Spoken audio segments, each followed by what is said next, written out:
Hello students, आज हम part 2 रहीम का अध्ययन करेंगे। सबसे पहले हम कवि रहीम के जीवन के विषय में जानते हैं। कवि रहीम का जन्म लाहौर, जो कि अब पाकिस्तान में है, सन 1556 में हुआ। कवि रहीम का जन्म लाहौर में सन 1556 में हुआ। इनका पूरा नाम अब्दुल रहीम खाना था। रहीम अरबी, फारसी, संस्कृत और हिंदी के अच्छे जानकार थे, अर्थात इन्हें अरबी, फारसी, संस्कृत और हिंदी ये सभी भाषाएं आती थी। इनकी नीतिपूर्वक उक्तियों पर संस्कृत कवियों की स्पष्ट छाप दिखाई देती है। इन्होंने जो अपनी उक्तियां कही हैं, जो दोहे कहे, उनमें नीति की बात कही है, जो कि जिन उक्तियों में संस्कृत के कवियों की छाप दिखाई देती है। रहीम मध्ययुगीन दरबारी संस्कृति के प्रतिनिधि कवि माने जाते हैं। अकबर के दरबार में हिंदी कवियों में इनका महत्वपूर्ण स्थान था। रहीम अकबर के नवरत्नों में से एक थे। इनके पिता का नाम बैरम खान था।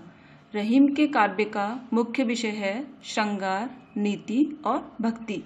रहीम बहुत ही लोकप्रिय कवि थे। इनके दोहे सर्वसाधारण अर्थात सभी को आसानी से याद हो जाते हैं। इनके नीतिपरक दोहे ज़्यादा प्रचलित हैं, जिनमें नीति की बातें कही गई है, जिनमें दैनिक जीवन के उदाहरण देकर कवि ने उनको सहज, सरल और बोधगम्य अर्थात आसानी से उन्हें समझा जा सके, इस प्रकार उन्हें बना दिया है। रहीमदास जी को अवधी और ब्रज दोनों भाषाओं पर समान अधिकार था, अर्थात उन्हें अवधी और ब्रज दोनों भाषाएं बहुत अच्छे से आती थी।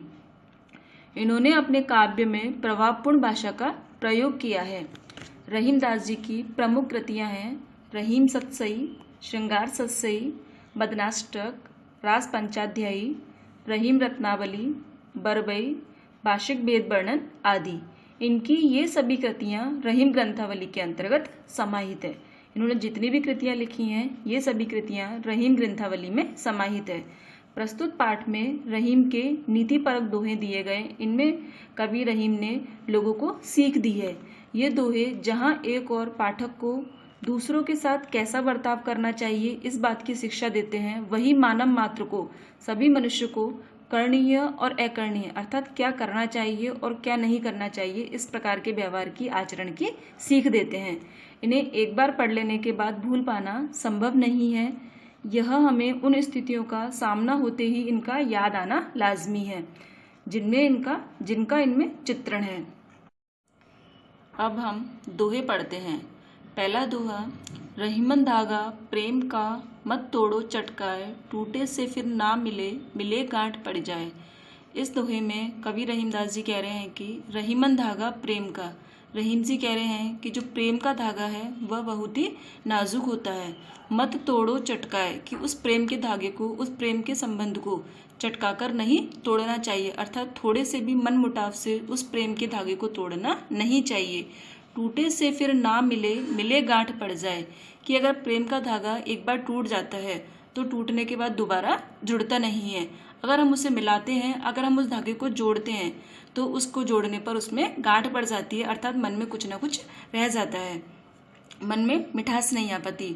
रहीमदास जी कह रहे हैं कि जो प्रेम का धागा है वह बहुत ही नाजुक धागा होता है, उसे चटकाकर नहीं तोड़ना चाहिए, अर्थात उसे छोटी छोटी बातों से नहीं तोड़ना चाहिए, उसमें संदेह नहीं करना चाहिए कि अगर एक बार ये प्रेम का धागा टूट जाए तो फिर वापस पुनः जुड़ता नहीं है, वापस प्रेम संबंध बनते नहीं है। मिले गांठ पड़ जाए, अगर हम इस प्रेम के धागे को फिर से जोड़ना चाहें तो यह जुड़ता नहीं है, अगर जुड़ जाएगा तो इसमें जरूर गांठ पड़ जाएगी। अर्थात कवि रहीमदास जी यह कहना चाहते हैं कि जो प्रेम का धागा होता है वह बहुत ही नाजुक होता है, इसे बिना सोचे समझे, बिना किसी कारण के हमें तोड़ना नहीं चाहिए। टूटे हुए संबंधों को हम पुनः जोड़ सकते हैं, अगर हम उन्हें जोड़ते हैं तो उनमें अविश्वास और संदेह की गांठ पड़ जाती है, अर्थात मन में कुछ ना कुछ अविश्वास या संदेह रह जाता है। उन संबंधों में पहली जैसी मधुरता या मिठास नहीं हो पाती, नहीं बन पाती है। दूसरा दोहा, रहीमन निज मन की बिथा, मन ही राखो गोए, सुनी अठिलेह लोग सब बाटी न लेह कोय। रहीमदास जी कह रहे हैं कि निज मन अर्थात अपने मन की, बिथा यानी कष्ट या दुख, अपने मन के दुख या कष्ट को मन ही राखो गोए, कि मन में ही छिपाकर रखना चाहिए। मन ही राखो अर्थात मन में ही रखना चाहिए, गो यानी छिपाकर। रहीमदास जी कह रहे हैं कि अपने मन में अगर कोई कष्ट है, कोई दुख है, तो उसे अपने मन में ही छिपा कर रखना चाहिए, उसे दूसरों के सामने प्रकट नहीं करना चाहिए। सुनी अठिलेहे लोग सब, कि अगर आप अपने मन की व्यथा को, अपने मन के कष्टों को दूसरों के सामने कहेंगे, सुनी लोग सब अर्थात सब लोग सुनेंगे, अर्थात आप किसी को बांटेंगे, किसी से कहेंगे, तो लोग सिर्फ आपका अठिलेहे अर्थात मजाक ही बनाएंगे। बाटी न लेहे कोई, कि जो आपका कष्ट है, जो आपकी व्यथा है, उसे कोई भी आपसे बांटेगा नहीं। बाटी अर्थात बांटना, न लेहे अर्थात कोई बांटेगा नहीं। रहीमदास जी कह रहे हैं कि निज मन की व्यथा, अपने मन का कष्ट मन में ही छिपा कर रखना चाहिए। सुनी अठिलेहे लोग सब, कि अगर लोग आपके मन के कष्टों को सुनेंगे तो वो आपका मजाक बनाएंगे। अठिलेहे अर्थात मजाक करना। बाटी न लेहे कोई, पर कोई भी उसको बांटेगा नहीं। रहीमदास जी कहना चाहते हैं कि अपने मन की जो व्यथा है, आपके मन में जो कष्ट है, उन्हें मन में ही रखना चाहिए, उन्हें दूसरों के सामने प्रकट नहीं करना चाहिए।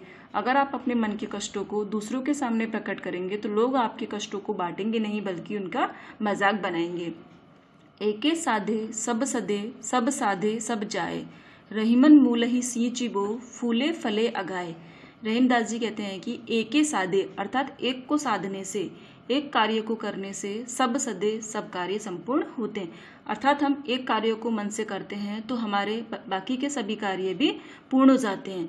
सब साधे सब जाए, कि अगर हम एक साथ ही सबको साधने जाएंगे, अर्थात हम एक साथ ही बहुत सारे काम करने जाएंगे, तो हम किसी भी काम को पूरा कर नहीं पाएंगे। कि एक के साधने से सब सदते हैं, अगर हम सबको साधने चलते हैं, सभी काम करने चलते हैं, तो कोई भी काम पूर्ण नहीं होता है। एके साधे सब सदे, कि एक कार्य को करने से सभी कार्य पूर्ण होते हैं। अगर हम सबको करने जाते हैं, सब साधे कि सबको ही साधने जाते हैं, सभी कार्यों को पूर्ण करना चाहते हैं, तो कोई भी काम पूर्ण नहीं होता। रहीमन मूल ही सींचिबो, फूले फले अगाए। रहीमदास जी ने उदाहरण देकर कहा है कि हमें केवल पेड़ की मूलई अर्थात जड़ को ही सींचिबो यानी सींचना चाहिए। फूले फले अगाए, कि जो उसके फूल और फल हैं वो तो हमें अपने आप ही अगाए यानी प्राप्त हो जाएंगे। रहीमदास जी ने कहा है कि मूल ही सींचिबो, कि केवल हमें पेड़ की जड़ को ही सींचना चाहिए, उसकी जड़ में ही हमें अच्छे से पानी देना चाहिए, उससे हमें फल और फूल तो अपने आप ही प्राप्त हो जाएंगे। रहीमदास जी कह रहे हैं कि हमें सिर्फ एक ही काम पर ध्यान लगाना चाहिए। अगर हम एक ही काम पर ध्यान लगाएंगे, एक ही काम को साधने चलेंगे, तो हमारे सभी काम पूर्ण हो जाएंगे। अगर हम सभी कामों को साधने एक साथ चलेंगे तो क्या होगा कि हमारा कोई भी काम पूर्ण नहीं होगा। उन्होंने कहा है कि जब हम पेड़ की जो जड़ होती है, अगर हम उसमें जल देंगे तो उससे क्या होगा कि फल और फूल हमें अपने आप ही प्राप्त हो जाएंगे। इसका मतलब है कि हमें सिर्फ एक समय पर एक ही काम में ध्यान लगाना चाहिए, जिससे कि हमारे सभी काम सफल हो जाएं।